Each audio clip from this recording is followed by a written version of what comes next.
हकीकत बता रहा हूँ, इतनी बचत नहीं होती कि घर के मामूली कामों के लिए मुलाजमा रख लें।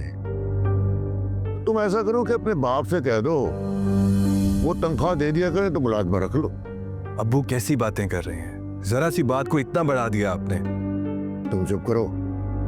तुम भी वहां की तरह मुझे सबक सिखाओगे क्या? मेरा बाप क्यों देगा इस घर की मुलाजमा की तनख्वाह? और अगर बात सिर्फ काम की है तो मैं आप सबके काम करती हूँ, आप सब भी मुझे दीजिए तनख्वाह। तुम ऐसा करो कि अपने खामिन को लेकर अलग हो जाओ, जहां दिल करता है वहां रहो, हम दोनों मियां बीवी गुजारा कर लेंगे। अब्बू आप भी ना कई बार हद ही कर देते हैं।